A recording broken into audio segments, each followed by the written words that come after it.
تو معاف کرنے والا ہے، تو مجھے معاف کر دے. یہ ندامت اور شرمندگی جو توبہ کی شرائط میں سے بھی ہے، اور یہ وہ نقطہ ہے جو اصل میں اللہ تعالیٰ کو پسند ہے. تو جس کے اندر یہ ندامت اور شرمندگی آتی ہے وہ توبہ بھی کرتا ہے، اللہ تعالیٰ کو پسند بھی آتا ہے. اور اللہ کو کتنی توبہ پسند آتی ہے اس کے لیے تو وہ حدیث ہے بڑی معروف کہ نبی اکرم صلی اللہ علیہ وسلم نے فرمایا کہ اگر کوئی شخص جو ہے وہ، ایک مثال دی آپ نے کہ کوئی شخص جنگل میں سفر کر رہا تھا صحرا کے اندر، اور سارا اس کا سامان اونٹنی پہ لدا ہوا، اور اس نے ایک کسی درخت کے نیچے سستانے کے لیے وہ ٹھہرا، تو کچھ دیر بعد اس کی آنکھ کھلی تو اس کا اونٹ غائب تھا. صحیح. جس کے اوپر ساری اس کی گویا مال و متاع بھی اسی پہ تھا، سفر بھی اسی پہ کرنا تھا. اب لق و دق صحرا ہے، میلوں لمبا چوڑا، تو وہ ادھر ادھر دیکھتا ہے، اس کو کچھ نظر نہیں آتا. تو اس کا خیال یہ ہے کہ اب میں اگر چلوں گا تو بھی موت ہے، بیٹھا رہوں گا تو بھی موت ہے، اس کے علاوہ کچھ نہیں. تو زندگی سے مایوس ہو کے وہ بیٹھ رہتا ہے. تو تھوڑی دیر بعد پھر اس کی آنکھ لگتی ہے، اور اس کو پھر اس کی آنکھ کھلتی ہے تو دیکھتا ہے کہ اونٹ سامنے کھڑا ہے. اتنا خوش ہوتا ہے کہ وہ کہتا ہے اللہم انت عبدی وانا ربک، اللہ تو میرا بندہ اور میں تیرا رب. اور نبی پاک صلی اللہ علیہ وسلم فرمایا کہ اخطا من شدت الفرح، اس نے یہ جو الٹ بات کہی، کہنا تھا کہ اللہ تو میرا رب اور میں تیرا بندہ، یہ جو بات الٹ کہی نبی پاک صلی اللہ علیہ وسلم میں اخطا من شدت الفرح، اس نے خوشی کی شدت کی وجہ سے بات الٹ کی.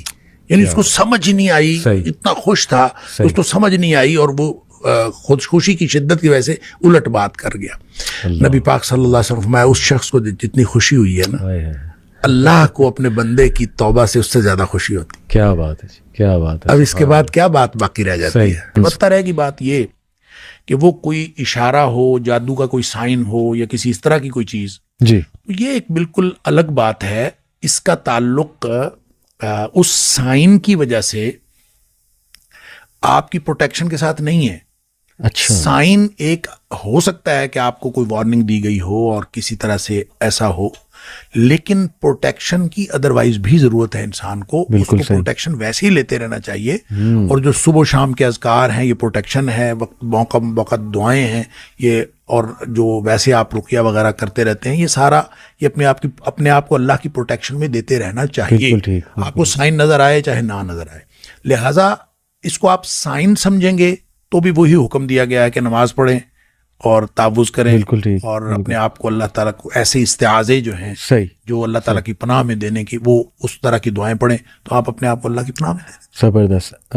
شیخ یہ بتائیے گا کہ کسی کو کوئی ڈریم آیا ہے تو وہ کس کے پاس انٹرپریٹ کروانے جائے؟ وہ اوصاف کیا ہیں اس انسان کے؟ جیسے ابھی آپ بیان فرما رہے تھے پروگرام سے پہلے کہ اچھے انسان کے پاس جایا جائے، نیک خیر خواہ، جو وہ انٹرپریٹیشن کر دیں عین ممکن ہے وہی ہو. تو ایسا ہے کچھ؟ اصل میں نا دیکھیں نبی کریم صلی اللہ علیہ وسلم فرمایا جو خواب ہوتا ہے نا، علی رجل طائر، یہ ایسے ہے جیسے پرندے کے پاؤں پر ہوتا ہے. اچھا، پرندے کے پاؤں پر ہوتا ہے، اس کا کیا مطلب ہے؟ اس کی دو انٹرپریٹیشنز محدثین نے کی ہیں. ایک تو ہے جیسے پرندے نے پاؤں میں پتھر پکڑا ہوا ہو جی، اور جو ہی آپ نے تعبیر کر دی جیسے پتھر گر گیا، اور جب تک وہ پتھر نہیں گرا تو وہ کہیں بھی گر سکتا ہے، اس کی کوئی بھی تعبیر ہو سکتی ہے. صحیح. اس لیے بڑی سینسٹیو بات ہے. بالکل ٹھیک. اور دوسری اس کی انٹرپریٹیشن یہ ہے کہ جیسے پرندہ اڑ رہا ہے تو وہ کسی بھی جگہ بیٹھ سکتا ہے. صحیح. تو جہاں اس کے پاؤں پڑ گئے پھر وہ پڑ گئے. لہٰذا خواب تعبیر سے پہلے، یعنی دیکھنے کے بعد اور تعبیر سے پہلے وہ لٹک رہا ہوتا ہے. اس کی کوئی بھی تعبیر ہو سکتی ہے. اور اس کی تعبیر کروانے کے لیے آپ نے فرمایا کہ کسی نیک آدمی کے پاس عالم، ناصح، لبیب اور حبیب، اس طرح کے الفاظ آئے. اچھا، لبیب کہتے ہیں عقل مند آدمی کو، حبیب کہتے ہیں جس کے ساتھ آپ کی محبت ہو، اور ناصح خیر خواہ ہوتا ہے، اور عالم جس کے پاس علم ہوتا ہے. یہ وہ اصطلاحات ہیں کہ ایسے شخص کے پاس، اس سے جو بات سمجھ آتی ہے اس کو ہم کنکلوڈ یوں کر سکتے ہیں کہ ایسے شخص کے پاس جا کے تعبیر کروانی چاہیے جس سے آپ کو یہ پتہ ہو کہ یہ آپ کی خیر خواہی کرے گا. جب وہ خیر خواہی کرے گا تو وہ تعبیر اچھی کرے گا. جب وہ اچھی تعبیر کرے گا تو وہ جو پرندے بیٹھنے والی بات ہے وہ پھر کسی اچھی جگہ بیٹھ جائے گا، تعبیر اس کے مطابق خواب ہو جائے گا. اس لیے لگتا یہ بھی ہے جب آپ حدیث سے مختلف واقعات کو دیکھتے ہیں تو لگتا یہ بھی ہے کہ تعبیر کرنے سے سیم خواب کی تعبیر مختلف ہو سکتی ہے۔ ایک روایت میں یہ بھی آتا ہے کہ آپ 4 قسم کے لوگوں سے تعبیر نہ کروائیں۔ اچھا، جاہل سے نہ کروائیں، دشمن سے نہ کروائیں، کم عقل بیوقوف آدمی سے نہ کروائیں، صحیح، عورت سے بھی نہ کروائیں۔ اچھا، یعنی آپ کسی عورت سے تعبیر کروائیں گے، عام طور پہ چونکہ خواتین زیادہ سینسٹیو ہوتی ہیں، ٹھیک، اور جو سینسٹیوٹی میں وہ عام طور پہ اس میں دوسری طرف جانے کا امکان ہوتا ہے۔ ٹھیک ہے، دشمن دشمنی کرے گا، جاہل جہالت کا اظہار کرے گا۔ اس لیے اس طرح کے لوگوں کی بجائے عالم عقل مند اس آدمی سے جس کا پتہ ہو کہ خیر خائی کرے گا۔ ٹھیک ہے، اچھا، ایک بڑی جو دلچسپ ایک واقعہ میں جی رہا تھا، مجھے بہت حیرت ہوئی کہ یہ اندازہ کیجئے آپ، حضرت عائشہ صدیقہ رضی اللہ تعالیٰ عنہا والی جو حدیث میں آپ کے پاس پہلے بھی ذکر کر رہا جی تھا، جی جی، کہ آپ فرماتی ہیں کہ ایک خاتون کو خواب آیا، اور اس کو خواب کئی دفعہ آیا، ایک ہی خواب۔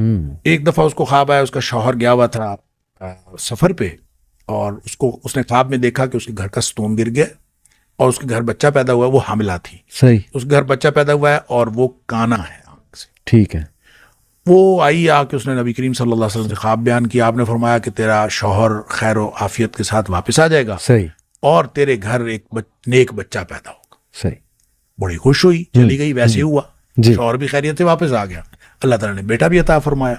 صحیح، پھر کہتے ہیں کہ اس نے کچھ عرصہ بعد پھر یہی خواب دیکھا، اور پھر وہی سچویشن تھی، وہ حاملہ بھی تھی اور اس کا شوہر گیا ہوا تھا۔ نبی کریم صلی اللہ علیہ وسلم نے پھر اس کی وہی تعبیر فرمائی۔ صحیح، تیسری دفعہ حضرت عائشہ صدیقہ رضی اللہ تعالیٰ فرماتی ہیں کہ پھر وہ خاتون آئی ایک دفعہ، نبی کریم صلی اللہ علیہ وسلم گھر پہ تشریف فرما نہیں تھے، تو اس نے کہا میں نے خواب دیکھا ہے اور میں نے خواب بتانا ہے نبی کریم صلی اللہ علیہ وسلم۔ صحیح، حضرت عائشہ صدیقہ رضی اللہ تعالیٰ نے فرماتی میں نے اس سے اصرار کیا کہ مجھے بتاؤ، وہ کہتی نہیں، میں نے تو اللہ کے رسول صلی اللہ علیہ وسلم کو بتانا۔ صحیح، تو بہرحال اصرار کے بعد اس نے بتا دیا، اور سیم خواب تھا، سیم سچویشن تھی، صحیح، اس کا شوہر گیا ہوا تھا، اور حضرت عائشہ صدیقہ رضی اللہ تعالیٰ نے فرماتی میں نے سوچا ابھی ستون گر گیا ہے گھر کا اور بچہ کانا پیدا ہوا ہے، تو میں نے اس کی تعبیر کی کہ تمہارا شوہر فوت ہو جائے گا اور تمہارے گھر فاسق و فاجر بچہ پیدا ہوگا۔ تو وہ فرماتی ہیں ایسے ہی ہوا، اس کا شوہر فوت ہو گیا اور اس کے گھر بچہ پیدا ہوا اور وہ ٹھیک نہیں تھا۔ اب اندازہ کیجیے سیم خواب ہے اور تعبیر چینج ہو، تو یہ ہے علی رجل طائر، کہ جو پرندے کے پاؤں پر تھا تو آپ نے جو تعبیر کر دی ویسا ہوگا۔ اس لیے یہ بہت سینسٹیو معاملہ ہے، تو ایسے شخص کو خواب سنانا چاہیے جس شخص کے بارے میں آپ کو معلوم ہے ایک تو وہ غلط بات نہیں کرے گا، جہالت پر مبنی بات نہیں کرے گا، دشمنی نہیں کرے گا، اور خواہ مخواہ کسی چیز کو سینسٹائز کر کے اور جذباتیت میں بات نہیں کرے گا، بہترین اس شخص سے بات کریں وگرنہ آپ نہ۔ بہترین جی۔ ایک بڑی انٹرسٹنگ تھیوری شیخ ہے ڈریمز کے بارے میں۔ کچھ لوگ کہتے ہیں کہ ہماری جو روحیں ہیں، جیسے آپ نے بھی شروع میں بیان کیا اور قرآن سے بھی ثابت ہے، اللہ سبحانہ تعالیٰ روح جو ہے وہ اللہ کے پاس چلی جاتی جب ہم سوتے ہیں، قرآن مجید سے بھی ہے۔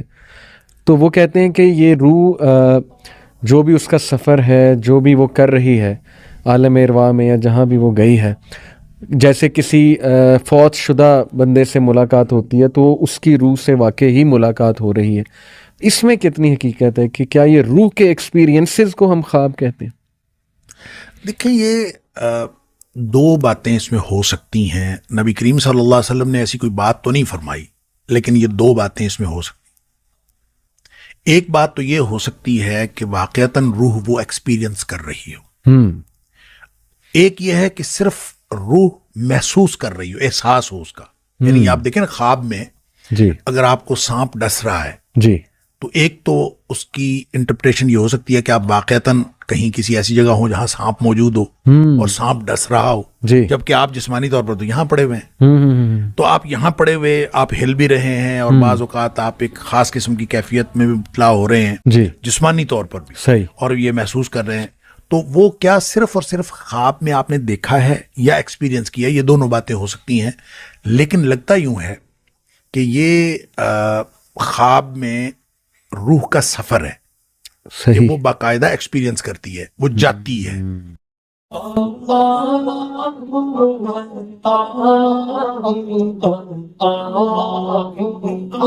ah, ah, ah, ah.